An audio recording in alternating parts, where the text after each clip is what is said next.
Morning. As I look out, I realize that there are quite a few of you I don't know, so I feel like I should probably introduce myself before I tell you my story. My name is Erin Duffy, and this is my third year at Taft. I teach Latin. I'm the co-director of Residential Life. I live in Vogue. I've coached volleyball, softball, and golf. I'm married, and I have a dog named Pancake. Pretty generic bio to start, so let me dig a little deeper. I'm from Carmel, California, which is about 2 hours south of San Francisco, right on the ocean, and I consider myself a Californian through and through. But I, like all of you, went to a boarding school. My teacher friends here like to mock me because they all know where I went to high school and what year I graduated. I am extremely proud that I was able to go to Choate, so much so that, at times, I like to introduce myself to other Choate grads, or even just people who went to boarding school roughly around the time I did as Erin Duffy, 99. After I graduated from Choate in 99, I went back to California for college at UC Santa Barbara, which is ridiculously beautiful. It's right on the ocean. The weather's nice every day. I didn't ever wear a fleece in college. I rode a bicycle everywhere. And so everyone should go to college there. After I graduated, I started teaching Latin at a boarding school in Pebble Beach, California, which is right down the road from where I grew up. And I was there for 8 years before coming to Taft. Now, if you know me, you know how much I love California. I love being able to say that I'm from there. I love going back to visit. I love looking at how warm it is there on my app on my phone. I love that my entire family is from and still lives in California. I love In-N-Out. I love calling the freeways the 101 and the 405. I love the ocean. I love how much good Mexican food there is there. I love to golf year-round. I love wearing sandals all year round. I love literally everything about California. So why did I choose to leave that glorious state and move to Connecticut? Well, to be able to answer that, I need to look farther back than just 3 years ago. I'm a firm believer that everything happens for a reason. And in thinking about what I wanted to say here, I'd like to share 3 experiences that have helped shape my life. So here we go. The first major life event that I consider to be a life-changing moment was when I got my tongue pierced my sophomore year in college. I know, right? Now, not too many people do this anymore, but in 2000, right after I graduated from Choate in 99, it was pretty popular. One of my roommates and I decided to get our tongues pierced together on Valentine's Day. And so we didn't tell anybody what we were doing. We just left our house, went down the street, got our tongues pierced, came back, tongue so swollen, we couldn't talk, and felt so hardcore. My roommate, Melissa, who I got my tongue pierced with, she was totally panicked because she knew her parents would freak out. But I was totally relaxed. I felt pretty independent, and I really knew my parents wouldn't care. I mean, my parents sent me away to boarding school to allow me to become an independent and free-thinking individual, which is what I thought I was doing by getting my tongue pierced. I was using all those skills that my teachers, my coaches, and my advisors had taught me. Resilience, independence, self-regulation, determination. So yeah, getting my tongue pierced was clearly a mature and appropriate decision after I weighed the pros and cons, much like I did at Choate on a daily basis. In hindsight, I think my parents sending me to boarding school was to help me become a more of my own person, and I would have liked to see me express myself in college, maybe by like studying abroad, declaring a double major, maybe having a questionable friend or two, not getting my tongue pierced. But again, I'm a firm believer that everything happens for a reason. Getting my tongue pierced allowed me to gain more confidence as a 19-year-old on a college campus of 20,000 people. Believe it or not, I was actually a little shy, and getting my tongue pierced showed me that I was capable of stepping outside of my comfort zone to try new things. It brought out a confidence in me that I was just starting to find when I was at boarding school. A confidence which, as most of you know, I carry with me today. A quick side note, don't get your tongue pierced, ever.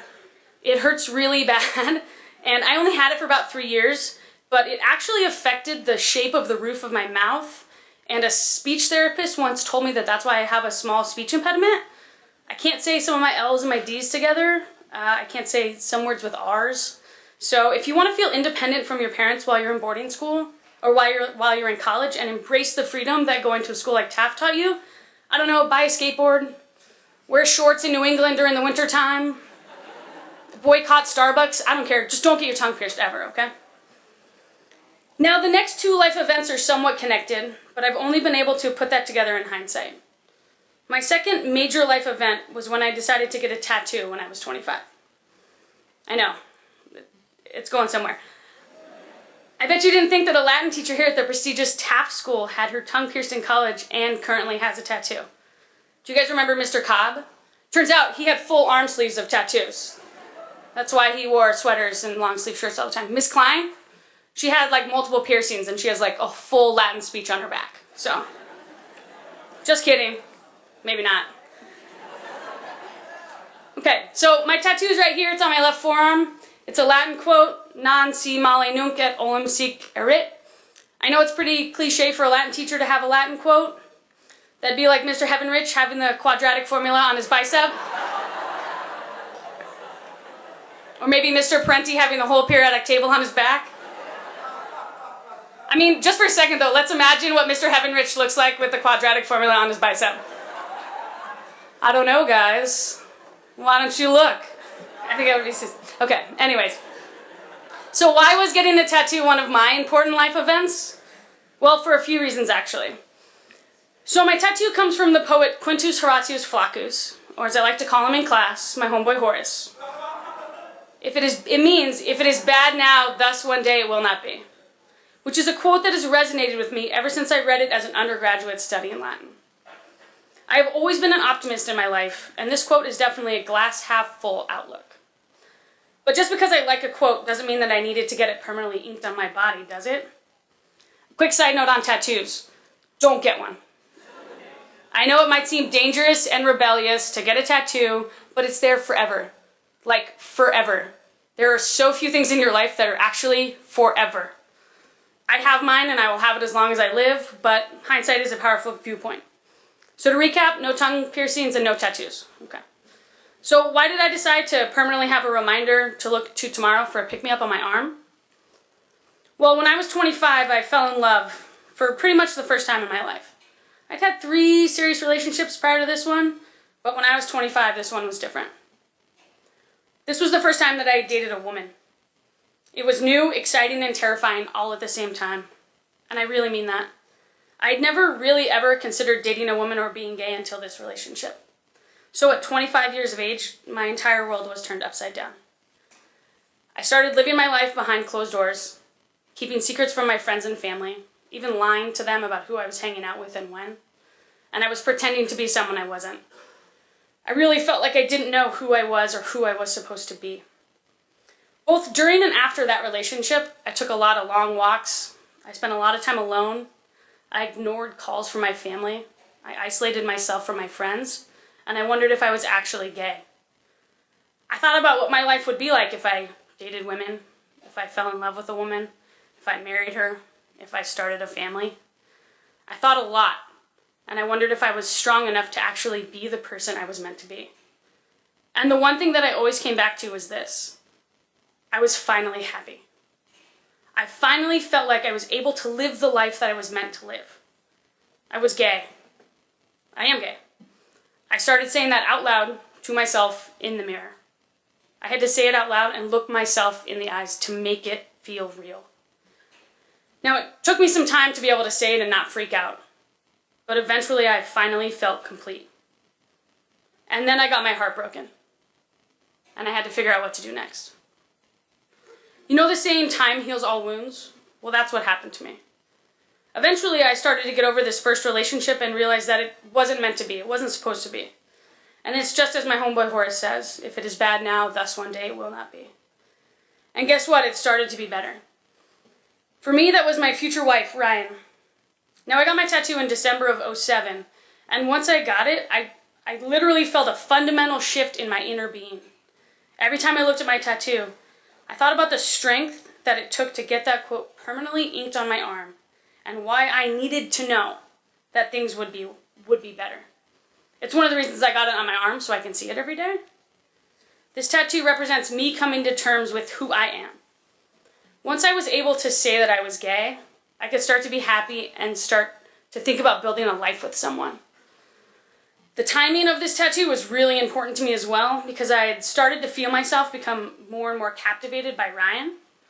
She was an English teacher at the same school I worked at, and around this time I couldn't be away from her. You know that phase in a relationship when you aren't exactly sure you like someone, but you know that you want to spend all of your time together, and it's scary because you feel yourself becoming more than just friends. Like, I know you know what I'm talking about. You know, like, you've been texting all night, and then you can't wait to get to breakfast to see that person. But, you know. Okay. Well, that's how I felt about Ryan at this time. I was so lucky, I am so lucky, that the person who I was meant to be with came into my life at the exact time that I was ready. It was meant to be. My head and my heart were in the right place, and they were open to letting someone else in. It's just like my homeboy Horace says, if it is bad now, thus one day it will not be. And this leads me on to my third major event. When we decided to move from glorious California to Connecticut 3 years ago. Now today, in 2015, we're at an amazing place in the US in terms of gay marriage. In 2012, not that long ago, only 7 states allowed gay marriage or civil unions.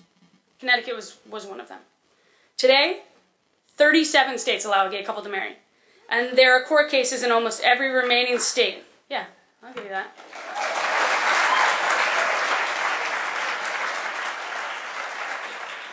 So 37 states allow a gay couple to marry, and in the remaining 13 there's a court case in almost every single one. But in 2011, when I was living on campus in a dorm and Ryan was living off campus, she was no longer a teacher, and so she was starting the process to become a nurse. And at this point, we've been dating for a few years and we were ready to move in together. I was the director of residential life at my old school, like I am now, and so it wasn't like I could move off campus and be far away from the residential life.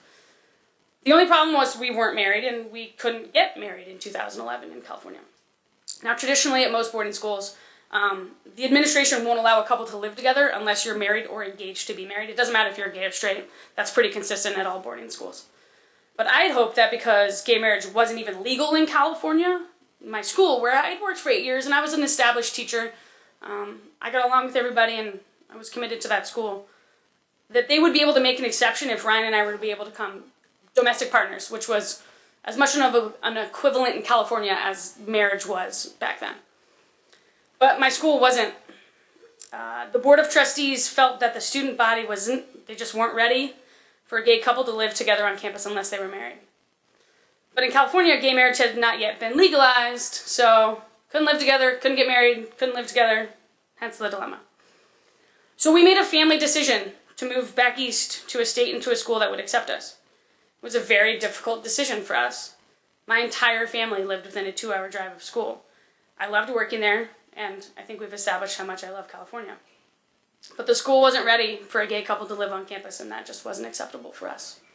So I started looking at other schools, and I was lucky enough to find Taft. And it's just like my homeboy Horace says, if it's bad now, thus one day it will not be.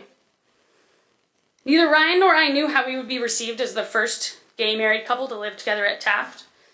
We actually got married the summer before I started here. While there were certainly a few snide remarks during our first year, they were few and far between.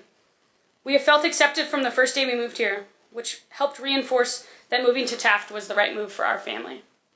We're a married couple just like any other on campus, and the normalness of our marriage is what feels like such a gift every day. Brief side note, she works as a nurse in New Haven, so many of you might not know she actually exists. She does, trust me. She's the other woman who is walking pancake. Say hi when you see her, she's really nice. Okay. I don't think either of us imagined that we would be living in Connecticut as a happily married couple when we started dating 7 years ago, but I believe that everything happens for a reason.